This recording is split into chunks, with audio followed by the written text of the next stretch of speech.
नमस्कार, आप देख रहे हैं हॉर्नबिल टीवी भारत और आपके स्वागत है। मैं हूं आपके साथ होरिता।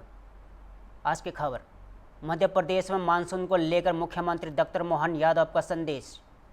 सीएम ने अधिकारियों को सतर्कता के निर्देश दिए कि प्रदेश में नागरिकों को ना हो कोई परेशानी।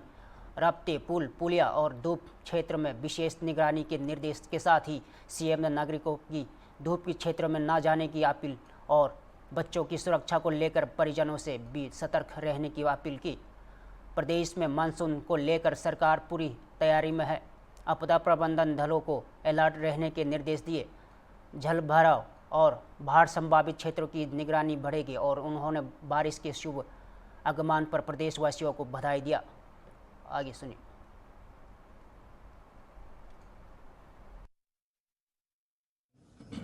मानसून प्रारंभ हो गया है। मैं प्रदेश के सभी अधिकारियों को भी मैंने निर्देश जारी करवा रहा हूँ कि हमारे हर जिले में नागरिकों को परेशानी नहीं आए। जो रपटे, छोटे पुल पुलिया जहाँ डूबने की संभावना रहती है वहाँ भी अतिरिक्त सावधानी रखें। इसी प्रकार से जान माल की कोई घटना न हो, हमारा सबका प्रयास रहे। और मैं आम नागरिकों से भी अपील करता हूँ कि वो अपने आवागमन के समय जहाँ बारिश का पानी बढ़ रहा है या बाढ़ का पानी आ रहा है, तो अगर पानी बढ़ता देखें तो अवॉइड करें, उसमें न जाए, क्योंकि ये जान की जोखिम हो सकती है।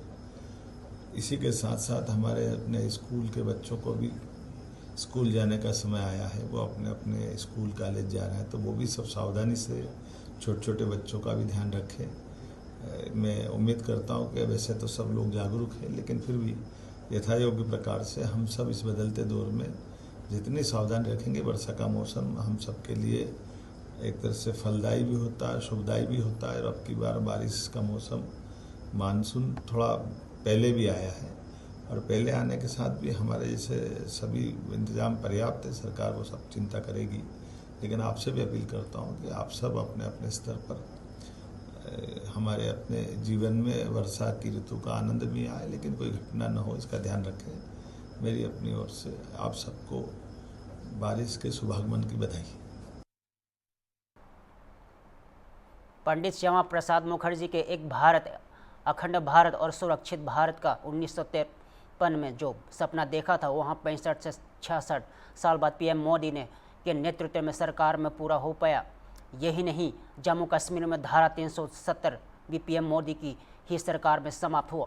यहाँ बात यूपी के मुख्यमंत्री योगी आदित्यनाथ ने लखनऊ के सिविल अस्पताल में पंडित श्यामा प्रसाद मुखर्जी की प्रतिमा पर पुष्पांजलि अर्पित करने के बाद मीडिया से कही है।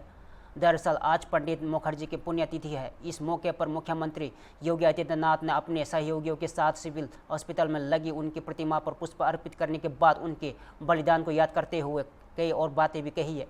आगे सुनिए।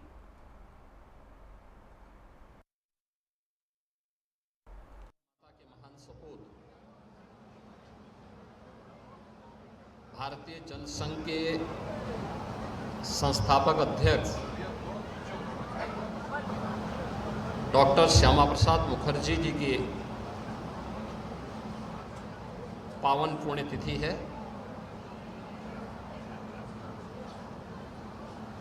आज ही के दिन 1953 में डॉक्टर श्यामा प्रसाद मुखर्जी जी ने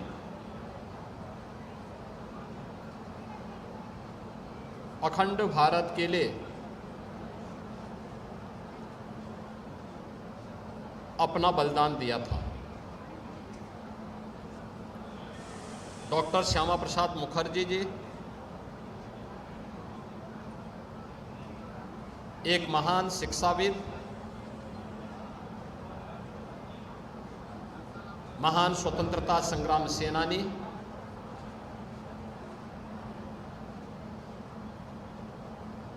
और एक भारत श्रेष्ठ भारत के स्वप्न दृष्टा थे। स्वतंत्र भारत में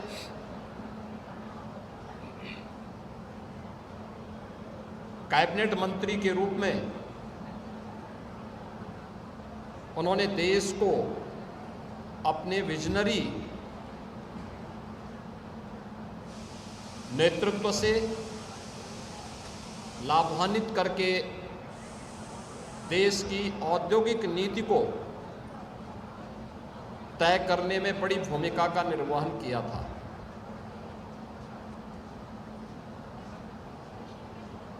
देश के अंदर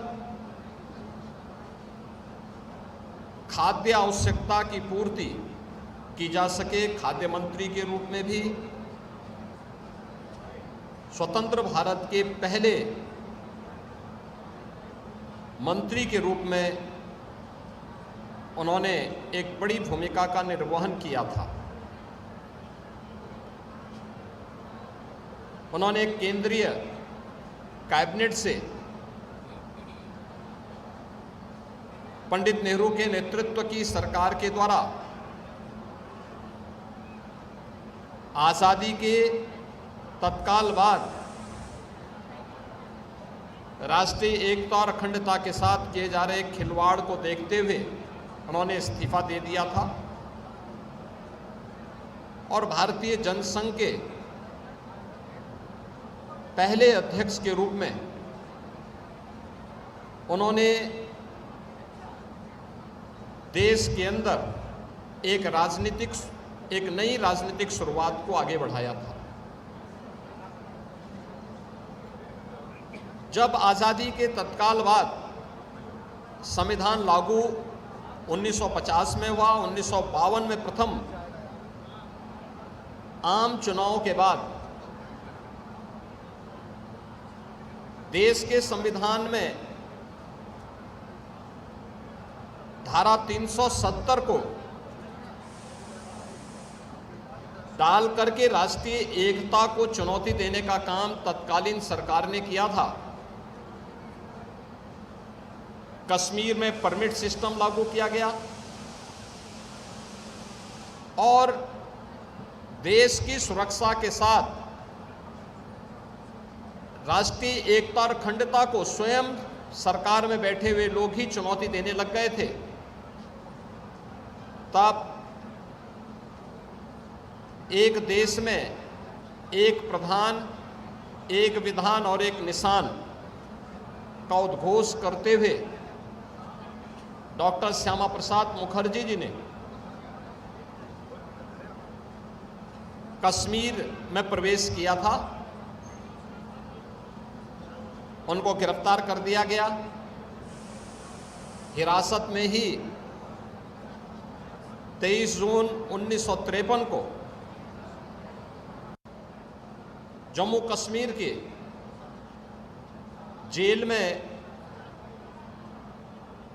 उनका बलिदान हुआ।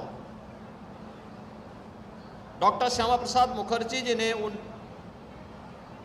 1953 में जो सपना देखा था, एक भारत का, अखंड भारत का और सुरक्षित भारत का, उसे साकार होने में 65-66 वर्ष लगे। जब प्रधानमंत्री मोदी जी के नेतृत्व में 5 अगस्त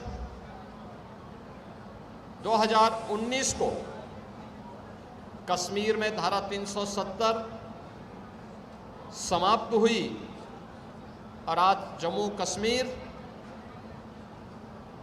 लोकतांत्रिक मूल्यों और आदर्शों के साथ भारत के संविधान, एक भारत श्रेष्ठ भारत की इन परिकल्पनाओं को साकार कर रहा है। कश्मीर में धारा 370 का हटना डॉक्टर श्यामा प्रसाद मुखर्जी जी के प्रति प्रधानमंत्री मोदी जी की और भारतीय जनता पार्टी नेतृत्व की सरकार की एक कृतज्ञता है। भारत माता के ऐसे महान सपूत को, जिन्होंने एक प्रखर शिक्षाविद के रूप में, महान स्वतंत्रता संग्राम सेनानी के रूप में,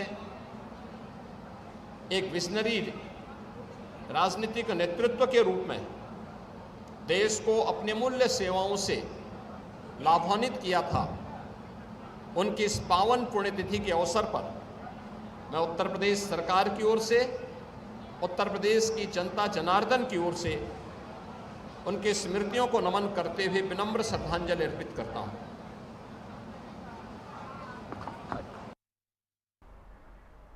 मौका था पंडित श्यामा प्रसाद मुखर्जी के पुण्यतिथि कार्यक्रम का, लेकिन इस मौके पर भी यूपी के मुख्यमंत्री ब्रजेश पाठक समाजवादी पार्टी पर खूब हमलावर रहे, साथ ही बसपा को सांस्कृतिक विचारधारा वाली पार्टी बताया। आगे सुनिए।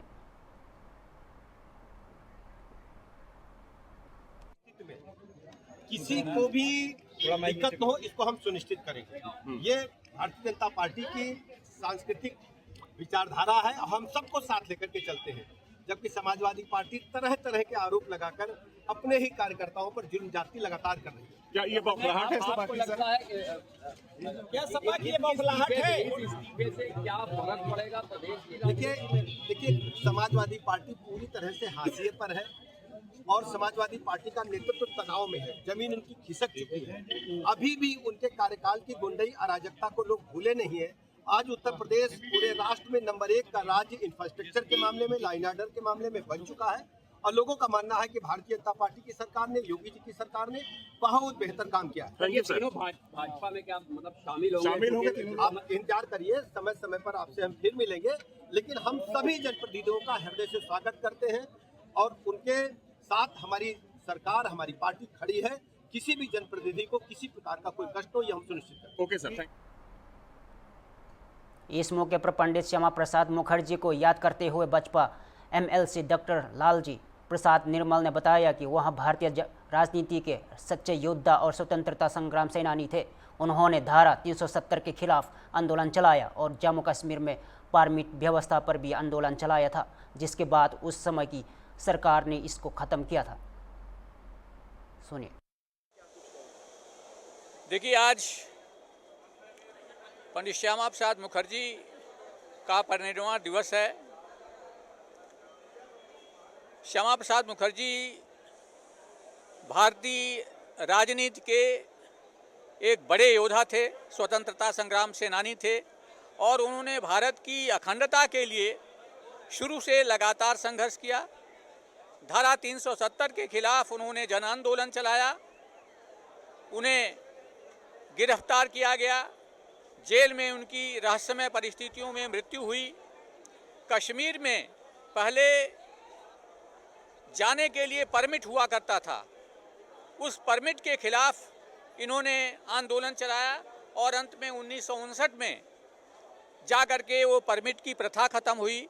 इस प्रकार से पंडित श्यामा प्रसाद मुखर्जी हमारी भारतीय जनता पार्टी और जनसंघ के पूर्व संस्थापक रहे हैं और भारतीय राजनीति के एक बड़े चेहरे हैं। आज उनके परिनिर्वाण दिवस पर मुख्यमंत्री योगी आदित्यनाथ जी आज यहां आ रहे हैं और उनको श्रद्धांजलि अर्पित करेंगे। भारतीय जनसंघ के संस्थापक डॉक्टर श्यामा प्रसाद मुखर्जी के पुण्यतिथि पर पुष्पांजलि कर मुख्यमंत्री भजनलाल शर्मा ने कहा कि श्यामा प्रसाद मुखर्जी के देश को दिशा देने का कार्य किया है। आज का दिन सिर्फ स्मृति नहीं, प्रेरणा देने वाला है। श्यामा प्रसाद मुखर्जी का नारा केवल राजनीतिक वाक्य नहीं, भारत की आत्मा की पुकार है। 1945 में बंगाल में अकाल के में गांव-गांव जाकर के सेवा की। श्यामा प्रसाद 1951 में जनसंघ की स्थापना की। श्यामा प्रसाद जी के भीतर राष्ट्रवाद का जज्बा था। मुखर्जी ने कहा था, एक देश में 2 निशान, 2 विधान और 2 प्रधान नहीं चलेंगे। राजनीतिक नारा नहीं, देश की आत्मा की पुकार थी। हम कई संघर्षों से जूझते रहे, लेकिन बलिदानियों ने अपने आप को समर्पित किया था। कश्मीर समस्या नेहरू जी के कारण हुई। सरदार वल्लभ भाई पटेल ने देश को एक सूत्र में बनाया। मुखर्जी की वजह से आज 14 लोगों की पार्टी 14 करोड़ पहुंच चुकी है। उस समय कोई ये भी नहीं सोच सकता था कि प्रसाद भी बन जाएंगे। धारा 370 हटाओ, राम मंदिर बनाओ, ऐसे नारे संजीव नारे थे। जो सोचा था वो देश के पीएम नरेंद्र मोदी ने करके दिखाया। श्यामा प्रसाद मुखर्जी का कठोर संघर्ष था। आगे सुनिए। देश में 2 विधान, 2 निशान नहीं चलेंगे, लेकिन आगे और भी उन्होंने जोड़ा। क्योंकि जो उनका नारा था, उस नारे में एक स्पष्टता थी, लोगों को समझाने का भाव था। वो था, एक देश में दो विधान, दो प्रधान, दो निशान नहीं चलेंगे। केवल यह राजनीतिक वाक्य नहीं था, यह भारत की आत्मा की पुकार थी, भारत की आत्मा की पुकार। मित्रों, मैं कहना चाहता हूं, क्योंकि आपने देखा कि देश की आजादी के बाद देश के अंदर जिस तरह से जिन सूरवीरों ने, जिन बलिदानियों ने जिस कल्पना के साथ, जिस भाव के साथ देश की आजादी में जो हिस्सा लिया था, उन्होंने सपना जो देखा था, और सपना जब देखा था, उन्होंने कहा कि हमारा देश कैसा होना चाहिए, निकल पड़े। देश में जो क्रांति का दौर आया, देश के अंदर राष्ट्र के प्रति जो भाव जागा, क्योंकि हम हजारों सालों की गुलामी से जूझ रहे थे। कभी हूण आए, कभी कुषाण आए, कभी इस्लाम आया, कभी अंग्रेज आए, लेकिन देश के अंदर जो इति थी, वो इति जिस तरह की थी, जिनके मन में भाव था कि आखिर ऐसा कब तक चलेगा। उन राष्ट्रवादी लोगों ने कहां उन बलिदानियों का मैं नाम लूं, उन्होंने अपने आप को समर्पित कर दिया। एक माता से पूछा कि मां, तेरे 3 बेटे हैं, तीनों बेटे इस मां भारती के लिए चले गए, आप इसमें क्या कहोगी? उस मां ने कहा कि मेरा चौथा बेटा भी होता तो मैं मां की बलवेदी पर चढ़ाने को तैयार हो जाता। इस तरह का जो जज्बा उनके अंदर था, मित्रों, मैं कहना चाहता हूं कि यह जज्बा के माध्यम से डॉक्टर श्यामा प्रसाद मुखर्जी जैसा बताया एक होना, उन्होंने देखा 1943 में बंगाल के अंदर जब अकाल पड़ा था, उस अकाल को लोगों की त्राही मच रही थी। उन्होंने उस अकाल में गांव-गांव जाकर के, शहर-शहर जाकर के उन लोगों के उदर पूर्ति का काम किया और सबका सहयोग करा करके लगातार 4 साल तक अकाल पड़ा। उसका निदान भी उन्होंने आजादी से पहले उसका किया था। मित्रों, मैं कहना चाहता हूं, देश की आजादी के बाद जब सरकार बनी, उस सरकार में वो उद्योग मंत्री के रूप में उनको बनाया गया था। अंतरिम सरकार थी, पहली सरकार थी, लेकिन जब उनको लगा, क्योंकि वो कुलपति भी थे, उनके विचार हर जो बड़े उस समय के पेपर थे उनमें लिखे जाते थे, लोग उनको परसू करते थे, और परसू के बाद लोगों के जन जागरण की भावना जागृत होती थी कि आखिर आजादी के मायने क्या हैं। उन आजादी के मायनों को आगे बढ़ाने का काम डॉक्टर श्यामा प्रसाद मुखर्जी जी ने किया। लेकिन जब उनको लगा कि जिन मूल्यों को लेकर के आजादी की लड़ाई लड़ी गई थी और जिन मूल्यों को लेकर के हमको आजादी मिली है, यह दिशा इसकी बदल रही है। तुष्टीकरण के आधार पर, देश के 2 टुकड़ों के आधार पर उन्होंने कहा कि यह दृष्टि ठीक नहीं है। माननीय अध्यक्ष जी ने विस्तार से बताया कि कश्मीर के बारे में क्या हुआ। सिर्फ सरदार वल्लभ भाई पटेल ने देश को एक समागम में बांधा, अखंड देश करने का काम किया। अखंड भारत का निर्माण करने में उनका महत्वपूर्ण योगदान रहा। नेहरू जी को सिर्फ एक रियासत मिली थी और उसकी दुर्गति आज तक हमने झेली है। मित्रों, कहना चाहता हूं, इस भाव को देख करके उन्होंने कहा कि आवश्यकता है एक राजनीतिक दल की, राजनीतिक दल की आवश्यकता है। आज भोपाल में डॉक्टर श्यामा प्रसाद मुखर्जी के पुण्यतिथि कार्यक्रम के बाद प्रदेश में कार्यालय पर विष्णु दत्त शर्मा और मध्य प्रदेश के मुख्यमंत्री डॉक्टर मोहन यादव ने मीडिया से चर्चा के दौरान कहा कि हम तो शुरू से ही जानते थे कि कांग्रेस के चाल चरित्र और चेहरा सिर्फ गलत ही है। कांग्रेस हमेशा से दोहरी राजनीति करती है और बाबा साहब भीमराव अंबेडकर जी का तो हमेशा ही अपमान और खलीफात ही की है, क्योंकि अगर इतने वर्ष बाद कांग्रेस की सरकार रही तो क्या कांग्रेस ने कभी भी उनके बारे में सोचकर क्या उनकी जन्मस्थली को लेकर, उनकी शिक्षा संस्थान से लेकर कोई विशेष कार्य किया, और सिर्फ उनके खिलाफ दोहरी राजनीति के अंतर्गत कटाक्ष करते रहे। आगे सुनिए। बलिदान दिवस के अवसर पर हमारे यशस्वी प्रदेश अध्यक्ष जी श्रीमान विष्णु शर्मा जी ने सारी बातें रखी है, और हम सब ये भी भूले नहीं, डॉक्टर अंबेडकर जी ने धारा 370 का विरोध किया था, लेकिन उसके बाद भी संविधान की एक अनुच्छेद बना करके कांग्रेस ने दबाव से डलवाया था। अंबेडकर जी की आत्मा उस दिन भी रोई थी जब पूरे जम्मू कश्मीर के अनुसूचित जाति जनजाति के लोगों को इस धारा 370 के माध्यम से उनके अधिकारों से वंचित किया गया था। अंबेडकर जी के जीते जी उनको कोई निर्वाचन का, किसी लोकसभा का चुनाव कांग्रेस ने जीतने नहीं दिया। और ये डॉक्टर मुखर्जी जी का बलिदान भी इस बात का एहसास कराता कि उस धारा 370 के कारण से डॉक्टर मुखर्जी जब विरोध करने गए और उनके उस घटनाक्रम में आज तक उनके उस समय हुई एक तरह से उस मर्डर की सच्चाई देश के सामने नहीं आने दी। तो ये तो कांग्रेस का इतिहास है। इनके सामने देश के ऐसे मुद्दों को लेकर के, संविधान में जिस बात को लेकर के अंबेडकर जी ने इशारा किया था, उसी संविधान की आपातकाल 2 दिन बाद हम पूरा देश और दुनिया मनाएगी, उस बात का एहसास कराएगी कि आपातकाल का काला कलंक अगर लगाने का काम भी कांग्रेस ने किया है। तो ये 3 दिन केवल इस अपनी जो कालिख को डुबाने के लिए मध्य प्रदेश के अंदर अपने बिखरते जनाधार के आधार पर जो कांग्रेस अपना आधार खो रही है, वो अंबेडकर जी का नाम लेकर के, संविधान का नाम लेकर अपने पुराने पाप को छिपाने का प्रयास कर रही है। हमने कहा है कि हाँ, ग्वालियर हाईकोर्ट के अंदर माननीय चीफ जस्टिस जी ने कमेटी बना दी है। वो कमेटी जो निर्णय करेगी, सरकार उनके साथ है। हमने पहले दिन से कहा, हमारी पार्टी ने कहा है, अंबेडकर जी के लिए तो हम जो कर सकते थे। अब कांग्रेस अगर यहाँ ग्वालियर की बात करती तो कांग्रेस बताए कि महू के अंदर वो जन्म स्थान था अंबेडकर जी का, और 55 साल कांग्रेस की सरकार रही, उनके जन्म स्थान पर इनने क्या करके बताया? उनके जन्म स्थान को नकारने का काम किया, उनकी दीक्षा भूमि को बारे में चिंता नहीं की। और तो और अंबेडकर जी का जब शरीर छूट गया, तो शरीर छूटने के, दिल्ली में छूटे हुए शरीर के बाद भी दाह संस्कार के लिए भी कांग्रेस ने तत्कालीन रूप से मना कर दिया। उनकी पत्नी ने विमान से पार्थिव शरीर को ले जाकर बम्बई में जब दाह कराया, तो कांग्रेस के लोगों ने उस विमान का किराया भी, जहाँ जिसमें उनकी बॉडी गई थी, उसका पैसा भी अंबेडकर जी की पत्नी से लिया था। कांग्रेस माफी मांगे इन पापों के आधार पर। कांग्रेस कहाँ जाएगी? कांग्रेस ने तो सदैव अंबेडकर जी का अपमान किया, और सारे हमारे पूरे प्रदेशवासी और देशवासी सभी वर्ग के लोग जानते हैं कि कांग्रेस का नकली आडंबर ये चढ़ने वाला नहीं, चलने वाला नहीं। नशा कारोबार में आकाश ताकी की गिरफ्तारी से सियासी भूचाल, बसपा कनेक्शन पर उठे सवाल। मेडिकल स्टोर की हुआ आड़ में चला रहा था नशे का काला कारोबार, पुलिस ने किया गिरफ्तार। गिरफ्तारी के बाद बसपा नेताओं के संग फोटो वायरल, गाड़ी में लिखा है जिलाध्यक्ष।